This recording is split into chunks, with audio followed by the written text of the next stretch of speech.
Senhoras e senhores, sejam bem-vindos a mais um vídeo deste humilde canal, Guiber aqui, e hoje eu gostaria de conversar com vocês um pouquinho sobre a classe de draft de 2025. Eu sei que ainda é muito cedo pra gente falar sobre ela, porque só tivemos 3 jogos na temporada regular, só que vamos fazer um overreact, reagir um pouquinho de forma exagerada, porque eu particularmente já esperava que seria uma boa classe de draft pelos nomes que estão ali no top 10. Só que eu acho que o mais impressionante de tudo, a quantidade de talentos que entraram ao mesmo tempo na liga, a quantidade de jogadores que já ganharam uma minutagem expressiva, a quantidade de jogadores que conseguem contribuir diretamente para transformar jogos de começo de temporada onde tá mais hypado, que a rapaziada já tá com saudade de assistir NBA, que está, digamos assim, naquela abstinência de assistir os jogos da temporada regular, eles já contribuindo diretamente, por mais que seja jogos onde o nervosismo é maior, onde o clima é mais hostil, onde você, querendo ou não, tem um pouquinho mais de visibilidade do que o restante da temporada em relação aos jogadores que estão concorrendo a sexto homem do ano, concorrendo a MVP, concorrendo a Depoy,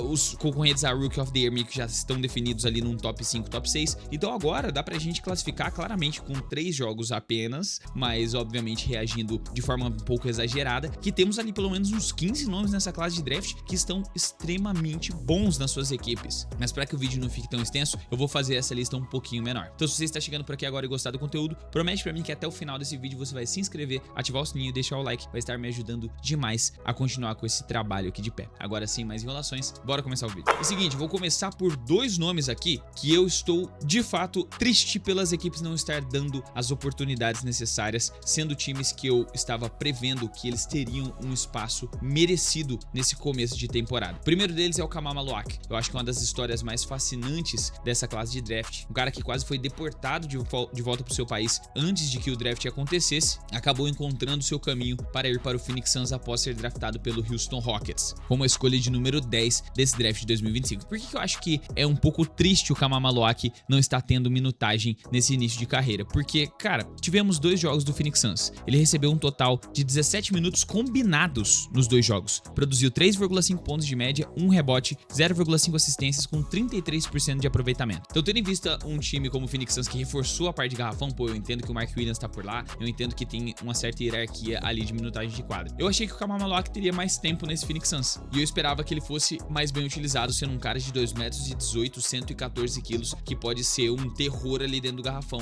nessa NBA já instantaneamente. Outra coisa que é difícil de julgar também é porque ele tem um arremesso até que satisfatório pelo aproveitamento de lance livre que ele teve, 83%, com poucas cobranças de fato, mas eu queria ver mais do Kamama Loak. E o outro, obviamente, é o Young Hansen, aquele chinês versão Jokic, que está lá no Portland Trail Blazers, e eu acreditei, cara, com a troca do DeAndre Ayton, troca não, né? Com o buyout do DeAndre Ayton pra ele ir parar no Los Angeles Lakers, o Young Hansen vai ser a segunda opção agora do Thiago Splitter, quem sabe, depois do Donovan Clingan, mano. E acabou que o cara jogou um total de 5,7 minutos por partida, entregou 2 pontos, 1 rebote, 20% de quadra. Realmente não são as estatísticas mais animadoras para o início de temporada. Eu que tenho muita fé nele ainda, pela pré-temporada que ele fez. O homem parecia que não errava em determinado ponto. Teve um jogo do Portland Trail Blazers, não tô recordado muito bem contra quem, mas que ele fez 10 pontos em sequência com 2 bolas para 3, fazendo com que o Portland Trail Blazers saísse vitorioso, fazendo uma performance incrível no último quarto. Então, até agora a gente não viu ele em quadra, basicamente. Agora vamos para a seção do vídeo menções honrosas. Aqui eu já começo com um nome que eu estava assistindo ali o jogo de Golden State Warriors contra Los Angeles Lakers com um amigo meu, e ele falou, cara, quem é esse random player que chegou fazendo ponto no Golden State? E eu tô falando de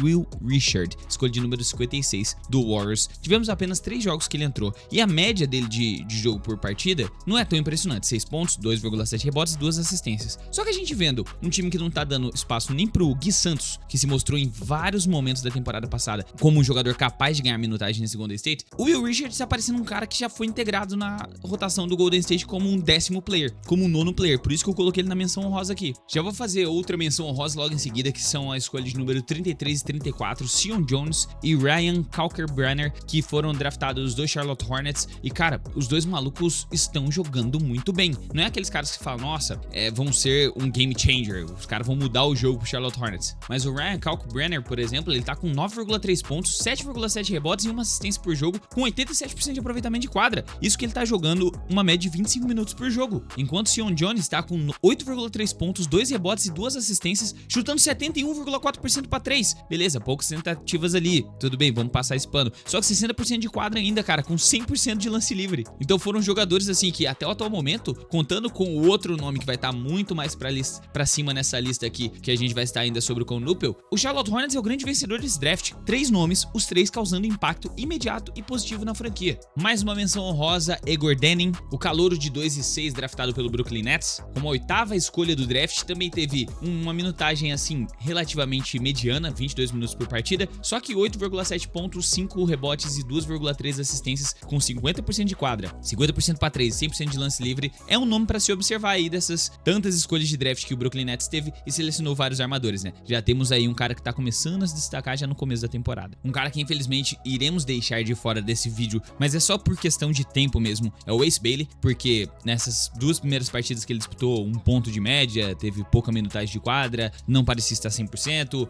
É um cara assim que a gente tem que esperar pra ver, porque excitação, podemos dizer assim, desse início de temporada dele, da pré-temporada que ele fez, cara, ele vai ser assim um protótipo de pequeno Paul George, e esse time do Jazz parece que tá se encaminhando pra ser mais interessante de assistir do que a gente imaginava. Walker Kessler tendo um baita início de temporada, quando a gente vê realmente o potencial desse time com todo mundo junto, saudável e bem disposto, talvez a gente vá ver um melhor Ace Bailey, mas por enquanto a gente só vai fazer uma menção honrosa dele aqui, porque estamos ainda presos ao que ele causou na pré-temporada da NBA. Então agora que a gente fez as menções honrosas, vamos para os melhores calouros até o atual momento. E eu vou começar pelo Cedric Coward, draftado como a 11ª escolha do Portland Trail Blazers e foi negociado com o Memphis Grizzlies. Que maluco perfeito para o Memphis Grizzlies nesse exato momento. Não tem outro nome a não ser perfeito. O cara joga bem na transição, consegue passar a bola de forma decente, é um excelente marcador, tá ligado? Defensivamente ele é muito acima da média e o cara ofensivamente pontuando é tudo que o Memphis Grizzlies precisava. Mata a bola pra 3, trabalha bem na transição, tem ali um arremesso na meia distância, tem um certo controle de bola que dá pra colocar a bola na mão dele sem correr o risco dele se embananar numa jogada individual. E mano, o que falar de um cara que tá com 19 pontos de média nos 3 primeiros jogos, 3,7 rebotes, 2,3 assistências, arremessando um total de 72,7% para 3 pontos, com aproximadamente 4 tentativas por partida.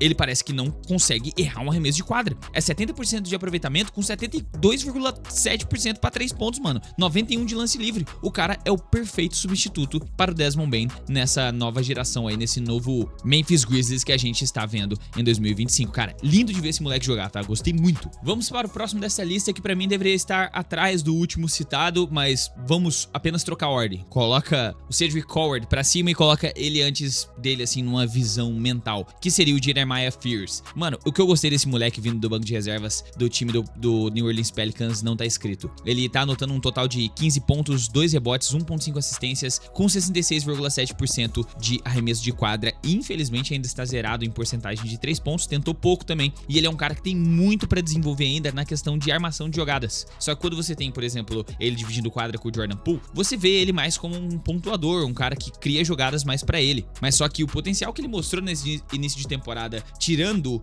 a movimentação errada, que eu vou lembrar aqui do Pelicans, de ter trocado uma escolha desprotegida, mais a escolha deles pra subir no draft e pegar o Derrick Quinn. Esse moleque tem que valer muito a pena no futuro a médio prazo. O Jeremiah Fears, por ele ser um jogador assim, de mais baixa estatura, bem desdenhado assim por outras equipes na hora da seleção, falou, cara, ele é um jogador habilidoso, pontuador, só que muito baixinho pros padrões da NBA. Eu tô gostando do que eu tô vendo, eu acho ele bem agressivo, um pontuador mesmo na função de armador, que se ele conseguir não ser um leque defensivo e melhorar ainda mais a parte de playmaking, que é bem difícil nesse início de temporada, a gente vai ter que esperar mesmo ver ele desenvolver por mais jogos. Ele vai ser um cara muito bem aproveitado nesse New Orleans Pelicans jogando ao lado do Zion. Agora a gente chegou aqui na elite desses 3 primeiros jogos aí de temporada regular, e o primeiro deles ali que eu posso colocar nesse nosso top ranking, assim, nas melhores classificações, é o Cole Nupel. Cara, que sensacional ver esse moleque jogar. 15 pontos de média, 4,7 rebotes, 1,3 assistências, 55 de quadra com 57,9. Ele é melhor arremessando pra 3 do que qualquer outra coisa que ele faz em quadra. Até lance livre, o dele tá pior do que o aproveitamento pra 3. Ele é aquilo que o Charlotte Hornets realmente precisava, tendo um Brandon Miller de um lado, que é um protótipo também de um Paul George, LaMelo Ball do outro, que é uma estrela da NBA, um cara que domina muito a bola, que é considerado até por muitos aí um peladeiro com alvará pra arremessar, mas que tem um estilo mais de jogar na transição, mais rápido, de procurar os companheiros, de criar pra ele, e aí quando ele vê que ele tá causando um impacto, ele acha aquele cara, aquele passe sensacional, que ele é muito bom passador. Com o Nupel é o que você esperava pra colocar ao lado do LaMelo Ball, porque eu vejo um potencial no Cole Nupel. Posso estar enganado aqui na minha comparação, mas num Austin Reeves, ele lembra muito Austin Reeves pra mim, sabe? O arremesso, a seleção de arremesso, o arremesso saindo na transição, um cara que se movimenta bem sem a bola, que sabe jogar pro time, que quando recebe a bola ele consegue finalizar bem, não é muito atlético, também não é muito defensor, na verdade a parte defensiva dele é o que menos chama atenção, mas ele consegue sair do drible, arremessar na meia distância, consegue sair do drible, arremessar pra 3, consegue pegar no catch and shoot de forma exímia e consegue finalizar também no aro quando for necessário. É muito bom, assim, o packzinho de bandeja que ele apresentou pra mim, pelo menos, é bem satisfatório. Gostei muito do Konupel e colocando aqueles 3 nomes que a gente falou aqui do draft do Charlotte Hornets, até agora é o grande campeão desse draft pela quantidade de pontos providos pelos calouros combinados. Mano, sensacional. Outro nome dessa lista que também impressionou muito o seu padrinho aqui foi o Trey Johnson. Que escolha fenomenal do Washington Wizards, 6ª escolha do draft, está com médias absurdas, 17 pontos, 4 rebotes, 2 assistências com 42,9% de 3 pontos, 100% ainda de lance livre, 47,4% de quadra. Trey Johnson é aquilo que você esperava que viesse ali pra complementar esse Washington Wizards, porque em um ano ele seleciona um big mais versátil, maior, assim, que teoricamente pode dominar um pouco mais na parte interna, né, dentro da linha dos 3 pontos e quem sabe uma hora ou outra a quadra matar uma bolinha Patrícia. Mas estamos falando do Alex Sarr. Temos aqui um início de temporada meteórico do Keyshawn George como um exímio pontuador, e aí pra poder integrar ali, colocar um time um pouco mais espaçado, o que você precisava? De um cara que consegue defender acima da média, consegue defender bem, que ele consegue matar a bola pra 3 ali, tanto no catch and shoot quanto saindo do drible, e em determinados pontos pega a bola ali, né, quando ele é um pouco mais pressionado, consegue dar 2 kicks ele pra dentro e matar aquele pull-upzinho de média distância. Trey Johnson faz exatamente isso. Exímio arremessador, defensor sólido, e é um cara pra espaçar a quadra, que não precisa ficar muito tempo com a bola na mão. Você vê que ele fica pouco tempo com a bola na mão, mas produz uma quantidade de pontos significativa pra esse time jovem do Washington Wizards. E assim, pegando em termos históricos, eu não lembro assim o último bom arremessador que a gente viu do Washington Wizards. Esse moleque tem capacidade pra ser um jogador assim que eu vejo que passou, nossa, lembrar de Trey Johnson num futuro distante, assim, de acordo com esses 3 primeiros jogos, obviamente. Um cara que ficou 17 anos na liga, um excelente, um dos melhores arremessadores da época dele, e que todo o time gostaria de ter olhado assim, nossa, poderíamos ter selecionado o Trey Johnson no passado, sabe? Eu vejo esse potencial, sabe? Me parece um Klay Thompson. Não estou comparando, tá? Klay Thompson tá muito acima, o prime do Klay Thompson, muita gente esquece, mas ele foi um dos melhores que a gente já viu jogar, um dos melhores shooters. Só que o estilo de jogo lembra muito. Trey Johnson me lembra Klay Thompson. Até deu uma rimada. E aqui chegamos no top 3, né? Eu vou começar com o Cooper Flag já pra gente tirar ele do caminho, porque todo mundo já esperava, né? Talvez algumas pessoas estivessem torcendo contra. Só que o Cooper Flag é isso, mano. Ele não é só o mais jovem da NBA, como ele é o segundo mais jovem da história. Ele tá fazendo coisas que LeBron James, né, fazia lá em 2003. Não questão a pontuação em médias, mas com questão a confiança, responsabilidade, peso assim que ele tem que carregar, com todo esse hype criado em cima dele. E tanto que na primeira partida dele da temporada, eu achei que ele foi muito abaixo por conta disso, mas nessa última vitória do Dallas Mavericks, que é um time que merece um vídeo dedicado pelo quanto que o time piorou de uma temporada pra outra, esse juggernaut defensivo que esse time ia ser até agora não se mostrou, mas eu fico olhando o nosso mano Cooper Flag e falo, velho, ele é tudo isso, mano. Ele pode não ser assim o próximo LeBron James, mas ele é um cara que tem potencial pra ser um All-Star, pra ser um jogador pra ganhar títulos individuais, pra ser assim, quem sabe, o central de uma franquia pra uma reconstrução assim num futuro a médio prazo, quando, né, eventualmente o Kyrie começar a declinar, quando o Anthony Davis começar a declinar, quando o Klay Thompson decidir se aposentar, o Dallas Mavericks vai estar bem servido com esse moleque, mano. Ele é muito completo, ele consegue fazer de tudo. Ele até armando em determinados pontos assim, eu acho que é um experimento ainda um pouco falho, deveria deixar ele se amadurecer um pouco mais na NBA antes de fazer esse experimento de colocar ele na posição de armador, que é a posição mais difícil de toda a liga, mas em determinados pontos você vê, cara, essas 3.3 assistências que ele tá entregando por partida, dá pra ser melhor, porque ele tem capacidade pra isso, sabe? Então 16,7 pontos com 6,3 rebotes, um sólido defensor, versátil, faz tudo, absolutamente tudo. Cara, o Cooper Flag ele é sensacional, é um moleque, assim como ele foi líder de todas as estatísticas de Duke, ele pode ser muito bom contribuindo dentro de quadra nas 5 principais categorias para o time do Dallas Mavericks. Então tô bem feliz com o resultado, eu só quero ver mais, eu quero ver mais de Cooper Flag, eu quero assistir mais dele. Em segundo lugar, assim como ele foi a segunda escolha do draft, eu vou ter que colocar o Dylan Harper. Ele é um cara que está sendo um pouquinho mais colocado na sombra por 2 fatores, né? Um, por causa que no draft dele tem um Cooper Flag e o hype em cima do Cooper Flag vai se manter até o final da temporada. E 2, porque ele joga no San Antonio Spurs de Victor Wembanyama, porque o Victor Wembanyama tá quebrando o basquetebol. Não é natural a gente ver um cara de 2,31 m, dar 2 tocos de um lado, parar na logo da NBA e matar uma bola pra 3, ou então fazer aquilo que ele fez com o Sr. Anthony Davis, como se ele fosse o pior defensor da NBA. Mano, sair batendo bola, dar 2 crossover, 2 between the leg, behind the step back, 2 passos pra trás e matar uma bola pra 3 com o end one, tá ligado? Uma jogada de 4 pontos. Isso aí não é natural, mano. Você pode achar normal, mas fulano fez. Não, ninguém fez isso, mano. A gente nunca viu uma porra dessa, cara. Dividir quadra com um cara como esse, você vai ser overshadowed, tá ligado? Você vai ser colocado ali um pouquinho mais na sombra. Só que 16 pontos, 5 rebotes, 4,3 assistências. Eu assisti um jogo do Dylan Harper que eu falei, cara, sólido. O moleque é um sólido pontuador. Ele é um cara que joga muito bem pra ele, que passa muito bem a bola. E jogando ao lado do Wembanyama, não tem como você não se destacar ao ponto de você, quem sabe, virar um All-Star se você não passar bem a bola. Você passando bem a bola pra ele, você já tem meio caminho andado, pô. Então o Dylan Harper, nesse começo de carreira dele aí, velho, não tem jeito, velho. Ele tá pegando o prime já de um moleque que tá na terceira temporada de NBA fazendo 40 pontos e 10 bloqueios por partida. Mas a gente precisa, que eu vou trazer essa informação, que a gente precisa reconhecer a excelente temporada que está fazendo o Dylan Harper. Eu acho que ainda ele, assim como o outro armador, que ele está dividindo quadra, assim, disputando posição, a gente pode dizer. Os dois estão dividindo essa função ali de ser o criador ali, o provedor de assistências para o Wemby com o Stephon Castle. Os dois têm problema para arremessar, tá? Assim,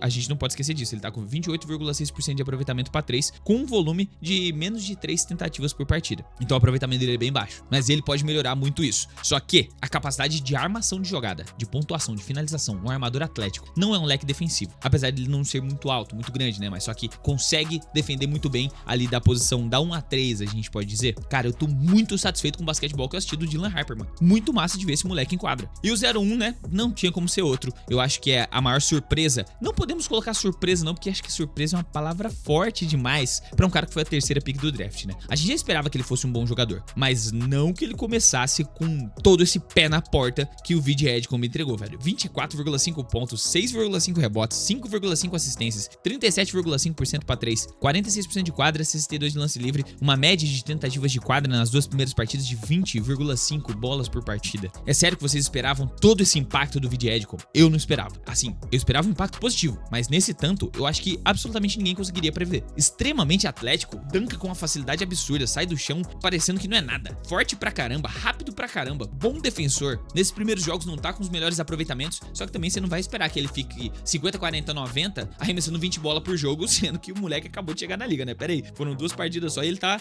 tendo liberdade pra fazer tudo, porque o time do 76ers ali realmente tá uma baguncinha legal. Então, o VJ Edgecombe me passou uma vibe de que Joel Embiid a qualquer momento pode ir embora, Paul George a qualquer momento pode ir embora, e a gente já pode começar a estudar esse time aí com McCain, Tyrese Maxey e VJ Edgecombe. Mano, lindo de ver o como esse moleque é brabo dentro de quadra, sendo bem sincero pra vocês, rapaziada. E essa aqui foi a nossa lista. Acredito que a gente tenha falado aí de uns 12 jogadores mais ou menos, entre jogadores que estão me decepcionando no início por falta de oportunidade, jogadores pra ficar de olho ali que são menções honrosas, e os top 8, acho que foi um top 8, né, dos melhores aí, os mais destacados nesse início de temporada. Mas fala pra mim, o que você achou da nossa lista? Se eu esqueci de alguém, deixa aqui nos comentários, complementa o vídeo com a experiência de vocês assistindo esse começo de temporada regular. Pra mim tá sendo um dos melhores começos que eu já vi na minha vida, múltiplos jogos com jogadores com mais de 40 pontos, mais de 50 pontos, cara, quadruplo overtime em 2 partidas aí, né, pro Oklahoma, 2 OT num jogo, 2 OT no outro, coisa de louco, nunca tinha acontecido. Então muita coisa aconteceu. Comenta aqui a sua experiência, que a gente complementa o vídeo com comentários excelentes, como vocês entregam diariamente aqui nesse canal. Se você ficou até aqui, obviamente você gostou do conteúdo, então se inscreva, ativa o sininho, deixa o like, vai estar ajudando demais esse canal a continuar de pé. Quiser ajudar mais diretamente, tem alguns meios, valeu demais, seja membro, ou então a loja Trash Talk, segundo o link aqui na descrição, cupom NBA20, 20% de desconto na compra de todo o site, pra comemorar essa volta da NBA, que eu já não estava mais aguentando ficar sem. Adquira sua peça de oversize exclusiva e limitada com cupom NBA20. E agora sim eu vou ficando por aqui, rapaziada. Muito obrigado pela sua presença, pela sua audiência, e a gente se vê no próximo vídeo do canal. Forte abraço, um beijo na bunda, até o próximo vídeo